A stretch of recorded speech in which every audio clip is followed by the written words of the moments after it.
La Bulgaria ha presentato le priorità del suo semestre di presidenza dell'Unione Europea. La Polonia, malgrado le gravi ricadute ecologiche, non riesce a liberarsi dalla dipendenza del carbone. Slovenia e Croazia non trovano un accordo per la definizione del confine marittimo.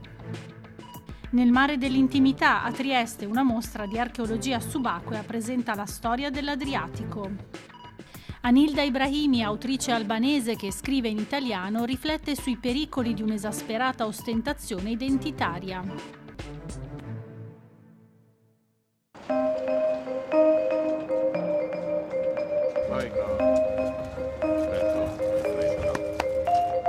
Da un paese della nuova Europa a un altro, la presidenza semestrale di turno dell'Unione Europea passa dall'Estonia alla Bulgaria, spostandosi quasi 2000 km più a sud. Banco di prova importante per il paese di 7 milioni di abitanti chiamato a mediare su vari temi. Il primo ministro di centrodestra Boyko Borisov ne ha parlato davanti all'aula del Parlamento europeo a Strasburgo, dove ha ricevuto l'appoggio del presidente della Commissione Jean-Claude Juncker. A fianco di Borisov, a capo del governo nella maggior parte degli ultimi 10 anni, agisce la ministra per gli affari europei della Bulgaria, Liliana Pavlova. Pensiamo sia un momento cruciale per l'Europa per assicurare nuovamente i cittadini che hanno bisogno di maggior sicurezza, maggior stabilità, maggior solidarietà. In primo piano la questione migranti e la revisione del Trattato di Dublino che obbliga i paesi di primo arrivo come l'Italia e la stessa Bulgaria a trattenere lo straniero fino alla fine del processo di scrutinio dello status di asilo politico. Compito di Sofia sarà riavvicinare i paesi del gruppo di Visegrad, i più ostili ai migranti, al resto dell'Europa occidentale. Abbiamo bisogno di trovare un compromesso. Da una parte dobbiamo controllare i passaporti di tutti coloro che vogliono entrare nell'Unione Europea per respingere gli irregolari. Dall'altra parte dobbiamo distribuire equamente in Europa coloro che hanno diritto di restare.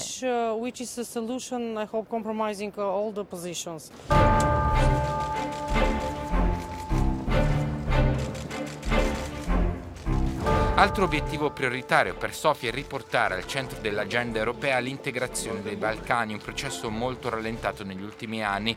Il prossimo maggio Sofia ospiterà il vertice per i Balcani occidentali che l'anno scorso si è tenuto a Trieste. Se la crescita economica bulgara è robusta, quasi il 4% lo scorso anno, il tasso di disoccupazione è basso, non è tutto rose e fiori. Gli stipendi rimangono in media sotto i 500 euro al mese e molti lavoratori qualificati emigrano in cerca di migliori retribuzioni. C'è inoltre un problema di corruzione e libertà dei media. In entrambi i campi le più autorevoli classifiche internazionali pongono Sofia in fondo alla classifica dell'Unione. Il deputato europeo Peter Kurumbashev rappresenta il Partito Socialista Bulgaro, prima forza d'opposizione nel paese. La Bulgaria era al 30° posto per la libertà dei media nel 2005, secondo la classifica di Reporter Senza Frontiere. Ora siamo 109esimi. C'è una grande concentrazione dei media e molti di questi, direi l'80%, sono al servizio del governo. Siamo maggiormente vicini a certi paesi più a est di noi rispetto al modello dei paesi occidentali. Sul fronte della corruzione in Bulgaria il rappresentante dell'opposizione non è meno duro. Posso dire che abbiamo il maggiore livello di corruzione negli ultimi 27 anni. Accuse che il governo bulgaro rispedisce al mittente, sottolineando l'impegno per rispettare gli standard anticorruzione.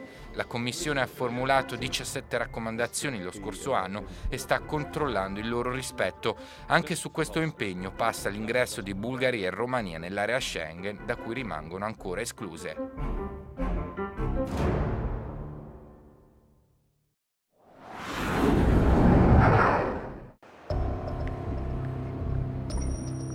Benvenuti a Wadowice, Polonia del Sud. Benvenuti nella città di Karol Wojtyła e il sindaco aggiunge benvenuti all'inferno, perché Wadowice ha il triste primato di essere il comune più inquinato della Polonia.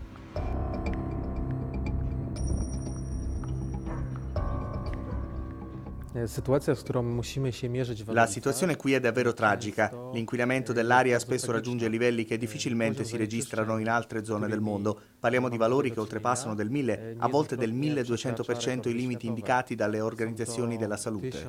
1200-1100% normy dobowej dla zanieczyszczenia. Causa principale dell'inquinamento è il carbone, spesso di pessima qualità, che resta una delle fonti energetiche più usate in Polonia. Poi le stufe e gli impianti delle case private nei quali viene bruciato, che sono vecchi e senza filtri. Aggrava il tutto lo scarso ricambio d'aria in questa regione. A Cracovia, 750.000 abitanti, capoluogo del voivodato Małopolska, la situazione è la stessa. Ne sa qualcosa la cardiologa e ricercatrice Eva Konduracka, impegnata nel programma europeo LIFE per il miglioramento della qualità dell'aria. L'inquinamento causa malattie dell'apparato cardiovascolare, respiratorio e anche diversi tipi di tumore, colpisce le cellule del sistema nervoso centrale e provoca anche un aumento delle malattie infettive nelle persone adulte e nei neonati, se le madri durante la gravidanza erano esposte all'inquinamento. A Cracovia una targa ricorda 6.000 morti per smog in 5 anni. Non ci sono dati ufficiali per il resto del voivodato, che ha 3.300.000 abitanti. La stima è di circa 4.000 decessi all'anno. L'amministrazione locale si dà da fare con un programma di sostituzione delle stufe domestiche con impianti più moderni. C'è un fondo speciale per sostenere chi cambia la vecchia stufa. Più importante ancora è diffondere la consapevolezza che il problema c'è e va affrontato. La consapevolezza cresce soprattutto tra i giovani. Oggi anche un bambino conosce parole come emissione, PM10, benzopirene e sa che esistono sostanze nocive. Quando in città c'è allarme e inquinamento, i bambini degli asili sanno che non devono giocare all'aperto e gli anziani che non devono uscire di casa. L'educazione è il primo impegno, poi seguono i regolamenti regionali. Il problema a Cracovia, come nel resto del voivodato, è che manca il sostegno del governo polacco. La lobby dell'industria del carbone ha una grossa influenza sul governo centrale. L'aiuto che riceviamo da Varsavia è pari a 0. La Polonia ha 16 voivodati, ma solo 5 di questi hanno un programma di sostituzione degli impianti in modo da ridurre le emissioni. Impresa difficile senza l'aiuto del governo. Negli ultimi 3 anni abbiamo sostituito 160 stufe qui in città e abbiamo tematizzato il problema inquinamento. Non posso dire però di essere riuscito a migliorare in modo significativo la qualità dell'aria. Il governo non ci sostiene come dovrebbe e la legislazione nazionale su questo tema è incompleta. Sotto il segno del Papa qualcosa si fa a Wadowice e altrove, ma i miglioramenti si vedranno tra anni. Fino ad allora chi misura la qualità dell'aria a fine giornata troverà i filtri delle apparecchiature neri come il carbone.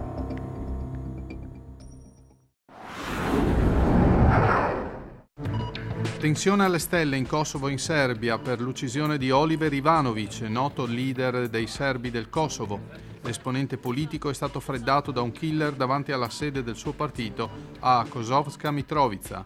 Ivanović era stato condannato a 9 anni di detenzione per crimini di guerra, ma il Tribunale d'Appello di Pristina ha recentemente rigettato la condanna di primo grado per mancanza di prove. Ivanović era molto critico nei confronti del presidente serbo Vučić ed era uno dei pochi politici serbi del Kosovo che propugnava un dialogo con le autorità albanesi di Pristina. In passato era stato minacciato sia dagli estremisti albanesi sia da quelli serbi. Belgrado, subito dopo la notizia dell'omicidio, ha interrotto i negoziati sotto l'egida dell'Unione Europea che avrebbero dovuto portare ad una nuova fase di distensione.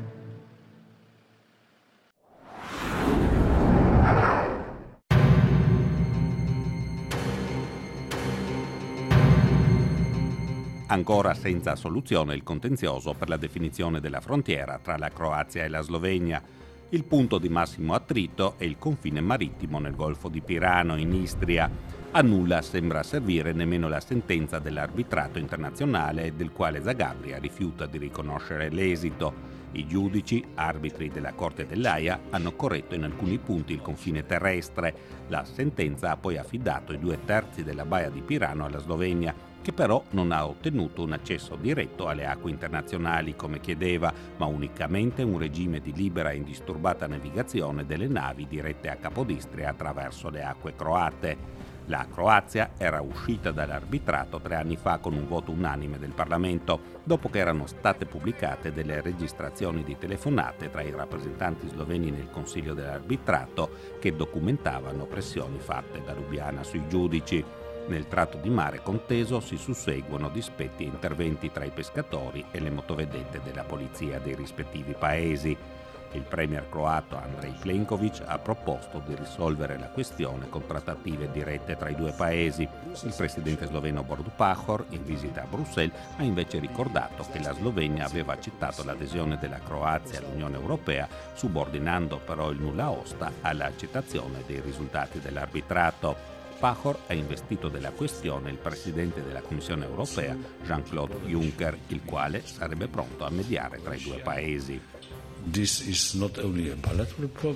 Questo non è solo un problema bilaterale, questo è un problema che riguarda tutta l'Unione Europea e questo è lo spirito con cui noi come Commissione stiamo proponendo, se due paesi lo desiderano, di mediare tra di loro.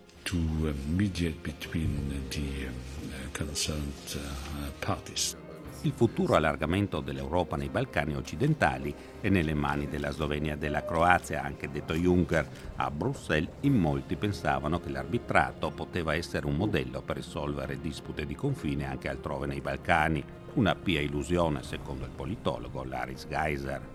Credo che questo modello sia naufragato con grande gioia in verità di tutti gli attori balcanici, perché se questo modello fosse andato avanti sarebbero stati grossi i problemi della Croazia sia nei confronti della Bosnia e Erzegovina sia nei confronti della Serbia, e tutti gli attori preferiscono avere porte aperte di un dialogo bilaterale piuttosto che di un arbitrato di un terzo che decida per loro. Ma con il risultato dell'arbitrato, chi ha vinto e chi ha perso? Ha vinto la Croazia, ha perso la Slovenia. Infatti siamo in una situazione abbastanza paradossale dove chi ha perso vuole implementare l'arbitrato, chi ha vinto non riesce a implementare l'arbitrato perché se ne è distanziato. Quali le ragioni di questa impasse? L'impasse è chiara, c'è stato un fallo procedurale fatto ovviamente dalla Slovenia, qui i servizi segreti croati hanno aiutato. Il ministro sloveno ha parlato alla TV pubblica di dati qui a conoscenza durante l'arbitrato, cosa che ovviamente andava contro il processo, e i croati si sono ritirati mesi prima della conclusione del processo. L'arbitrato è una cosa molto particolare, ci si può ritirare solamente se ambo le parti lo decidono. Motivo per cui l'arbitrato è andato fino in fondo e ha dato sostanzialmente ragione alla Croazia, ma la Croazia, essendosi ritirata prima e avendo una decisione parlamentare in questo senso, in questo momento difficilmente può implementare questa decisione. Il ministro degli esteri sloveno Karel Rijavec ha detto che Lubiana non farà entrare la Croazia nel patto di Schengen se prima Zagabria non accetterà la frontiera definita dall'arbitrato. I due paesi sono indipendenti dal 1992. La Slovenia è entrata nell'Unione Europea nel 2001, la Croazia nel 2013.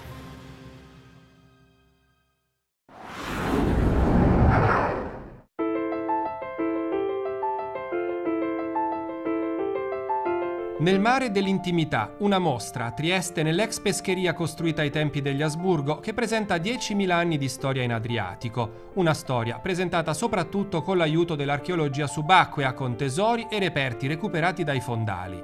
La curatrice Rita Auriemma, docente di archeologia subacquea dell'Università del Salento, per il titolo si è ispirata allo scrittore croato Predrag Matvejević. Raccontare da un punto di vista privilegiato, che è quello dal mare, addirittura sotto il mare, la storia intensa, ricchissima di questo mare Adriatico, di questo mare intimo, come l'ha definito Predrag Matvejević, no? Che ricorda appunto come se gli oceani sono i mari delle distanze, il Mediterraneo il mare della vicinanza, l'Adriatico addirittura il mare dell'intimità.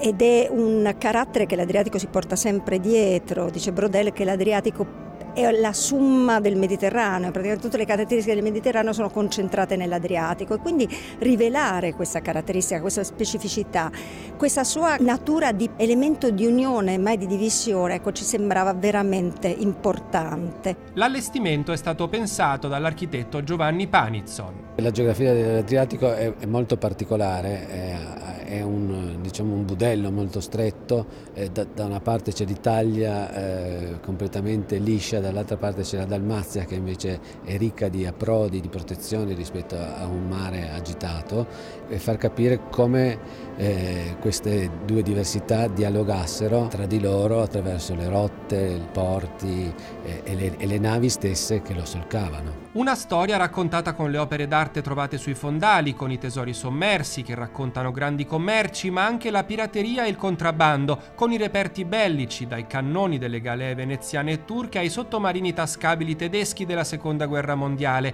Una parte determinante della storia sono però anche i racconti delle migrazioni. Partiamo appunto con opere importanti che addirittura risalgono al secondo millennio a.C., la barca di Zambratia, la più antica nave cucita del Mediterraneo, perché l'Adriatico serba gelosamente questa peculiarità cantieristica, navi assemblate, il cui fasciame è assemblato a cuciture, appunto, tramite fori praticati lungo i bordi delle tavole, che risale all'età del bronzo recente e finale, quindi XII-X secolo a.C., fino appunto agli avvenimenti ancora oggi molto vicini a noi. L'ultima immagine è quella dell'attracco del Vlora, della nave Vlora a Bari nel 1991 con il suo carico di 20.000 albanesi. All'allestimento della mostra hanno partecipato più di 50 specialisti, mentre sono state coinvolte oltre 60 istituzioni museali, scientifiche e culturali di Albania, Montenegro, Croazia, Slovenia e Italia. L'Italia, che ha avuto un esordio importantissimo nel campo dell'archeologia subacquea, perché tutto sommato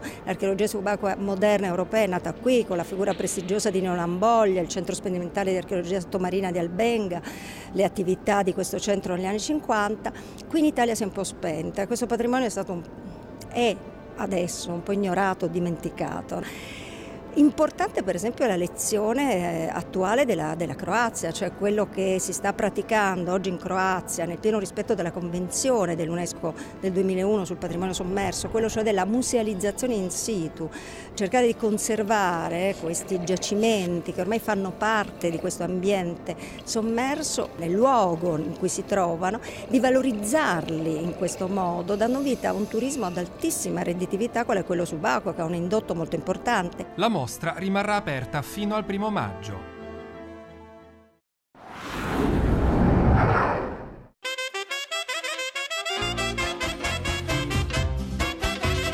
I Balcani, la terra più atavica d'Europa, lì dove il nervo scoperto della storia produce tensioni e conflitti che a volte infiammano o infettano l'intero continente, ci mettono davanti una specie di lente che ingigantisce paure e problemi di nazioni ben più grandi. Migrazioni e razzismi, intolleranze e rancori qui sono cosa nota, e perciò da qui arriva una chiave di lettura del presente. Ce ne dà qualcuna la scrittrice Anilda Ibrahimi, albanese, rivelatasi con rosso come una sposa. A Udine, dove la intervistiamo, presenta l'ultimo romanzo, Il tuo nome è una promessa. Il razzismo, un virus che si scioglie semplicemente nella quotidianità. Il razzismo non ha a che fare con la cultura, con la religione, con nulla. Il razzismo economico. Mi è capitato anche a me sul treno, ad esempio, chiacchierando, c'è sempre qualcuno che ti dice: non avrei mai detto perché non sembri come gli altri, e magari sono la prima che vedono. E questo succede a tanti ragazzi, tanti studenti. È la quotidianità che non c'è barriera che regge, non c'è nulla che divide. Dare il massimo nella quotidianità giorno dopo giorno. Il male, dice, arriva da una parola pericolosissima: identità. Parlare di un'identità ben precisa, definita, come si intendeva forse una volta, nel postmoderno è molto molto sbagliato. Già è sbagliato in per sé parlare di identità, perché se noi andiamo a vedere un po' il Novecento, ma anche i giorni d'oggi, tutte le grandi tragedie, tutte le guerre, ma anche il resto, i conflitti, ma anche in ex Jugoslavia, se andiamo a vedere, nascono e prendono forma e prendono vita e diventano poi conflitti armati e genocidi della parola identità, quindi io sono un po' allergica alla parola identità. In Italia io rimarrò eternamente la scrittrice albanese, ma io non ho mai scritto nulla in albanese e vado a Tirana, io sono una scrittrice italiana perché per loro io non ho scritto in albanese, non ho pubblicato in albanese. E il superamento dell'idea di identità può far bene soprattutto ai Balcani. Sono andata a Belgrado qualche tempo fa e vedo quella voglia nei giovani di essere europeisti, cioè come se quando tu chiedi della guerra a loro sembra un passato molto remoto, non recente, hanno quel distacco che a volte io credo che faccia anche bene, no? Fa bene nel ripartire, perché i Balcani, la rovina dei Balcani è la rivendicazione, sono piccoli popoli che hanno vissuto sempre fianco a fianco, dove le storie si mescolano, i miti, dove nasce la Piana dei Merli, nasce il mito serbo, però sta nel cuore del Kosovo, quindi dove inizia la storia albanese e dove finisce quella serba, perché c'è una storia sola alla fine, quindi io credo che quella storia, se nel passato è stata una cosa che ha diviso queste etnie, nel futuro possa diventare qualcosa che unisca, ecco.